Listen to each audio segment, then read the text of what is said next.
सत्ता में, लेकिन सबसे पहले बात करते हैं अमेरिका और ईरान के बीच जारी संघर्ष की, जिसमें अब सीज फायर का कोई मतलब नहीं रह गया है।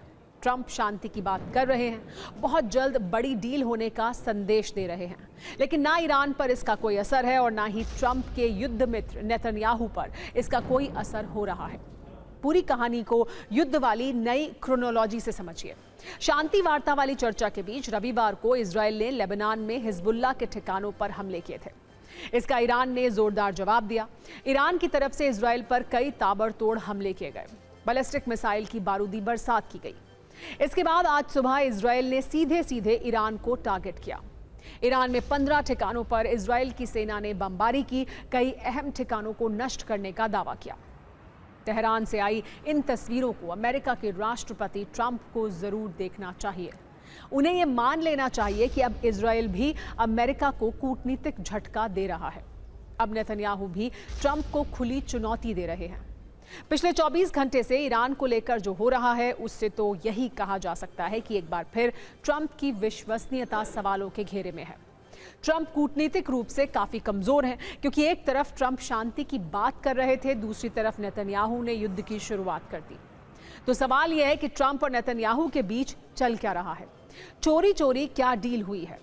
हाल ही में एक रिपोर्ट आई थी जिसमें दावा किया गया था कि नेतन्याहू और ट्रंप के बीच फोन पर तीखी बहस हुई। ट्रंप ने नेतन्याहू को लेकर अपशब्दों का इस्तेमाल किया था। नेतन्याहू के युद्ध वाले तेवर से ट्रंप तिलमिलाए हुए थे। अब नेतन्याहू ने ट्रंप की गाली को मिसाइलों में उड़ा दिया है। ट्रंप की सभी कोशिशों पर बमबारी कर दी है। आपको ये बताते हैं कि इजरायल ने कैसे ईरान के अहम ठिकानों पर चुन चुन कर टारगेट किया है। आईडीएफ ने ईरान की कई मिसाइल लॉन्च साइट को हिट किया। हमले में ईरान के सैन्य इंफ्रास्ट्रक्चर को भारी नुकसान की खबर है। ईरान की तबरीज और करमनशाह में सैन्य ठिकाने पूरी तरह तबाह होने का दावा है। इजरायल की सेना के चीफ ऑफ स्टाफ इयाल ज़मीर ने संदेश दिया है कि ईरान को पूरी ताकत से जवाब दिया जा रहा है। पश्चिमी और मध्य ईरान में भीषण हवाई हमले किए गए हैं। ईरान में घुसकर इजरायली लड़ाकू विमानों से बमबारी की गई है। ईरान के पेट्रोकेमिकल प्लांट पर भी इजरायल ने हमला किया है।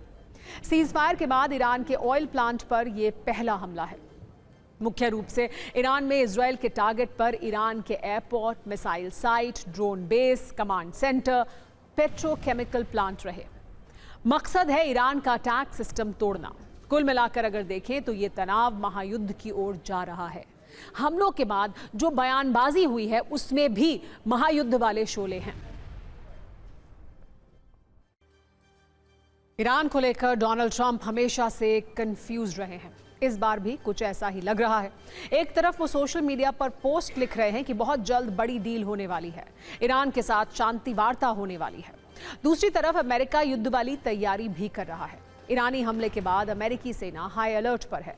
ओमान की खाड़ी में अमेरिकी सैन्य विमान एक्टिव हैं। MQ-4C ड्रोन और P-8A पोसाइडन विमान ने उड़ान भरी है। अरब सागर में भी अमेरिकी सर्विलांस ड्रोन की पेट्रोलिंग देखी गई है।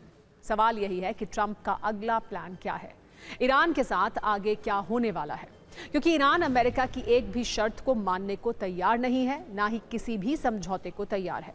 ट्रंप ने ईरान को धमकी भी दी है। ये कहा है कि वार्ता विफल होने पर ईरान के खिलाफ सैन्य विकल्प पूरी तरह तैयार है।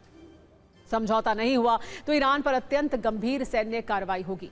ईरान के परमाणु जखीरे पर ट्रंप बड़ा दावा कर रहे हैं। ये कहा है कि ईरान से डील नहीं होने पर अमेरिका उसके न्यूक्लियर प्लांट नष्ट करेगा। ईरान के भीतर जाकर संवर्धित यूरेनियम जब्त करने के संकेत भी दिए हैं। आप समझ गए होंगे, ये लड़ाई परमाणु कार्यक्रम को लेकर है, जिस पर ईरान किसी भी कीमत पर झुकने को तैयार नहीं है। अमेरिका और इजरायल ईरान की मिसाइल और ड्रोन शक्ति को पहले भी देख चुके हैं। इस बार भी ईरान की तैयारी जबरदस्त है। ऐसे दावे ईरान के मंत्री IRGC की तरफ से भी किए जा रहे हैं। इस बार भी ईरान ने इजरायल के एयरबेस को टारगेट किया है। रमत डेविड बेस पर बैलिस्टिक मिसाइल से हमला किया गया। यरूशलेम, वेस्ट बैंक में ईरान ने मिसाइल से बड़ी तबाही का दावा भी किया है। IRGC ने इजरायल पर हमले की न सिर्फ जिम्मेदारी ली है, बल्कि बड़े हमले की चेतावनी भी दी है। ईरान ने कहा कि दोबारा हमला हुआ तो और बड़ा जवाब मिलेगा। ईरानी हमलों के बाद पूरा इजरायल हाई अलर्ट पर है। हमले के बाद नेतन्याहू ने हाई लेवल सुरक्षा बैठक बुलाई थी। इजरायल में इमरजेंसी जैसे हालात हैं। मिसाइल अलर्ट के बाद एयर डिफेंस सिस्टम तुरंत सक्रिय किया गया है। इजराइल ने ईरान की कई बैलिस्टिक मिसाइलों को इंटरसेप्ट करने का भी दावा किया है। इंटरसेप्शन के दौरान धमाकों की आवाजें सुनी गईं। इन सभी दावों और धमकियों के बीच एक सच ये भी है कि ट्रंप और नेतन्याहू के बीच सब कुछ ठीक नहीं चल रहा है। सवाल है, नेतन्याहू ट्रंप की क्यों नहीं सुन रहे हैं? पहली थ्योरी यह है कि ट्रंप शांति की बात करेंगे, नेतन्याहू हमला करेंगे, मतलब ईरान पर डबल प्रेशर बनाए रखना है।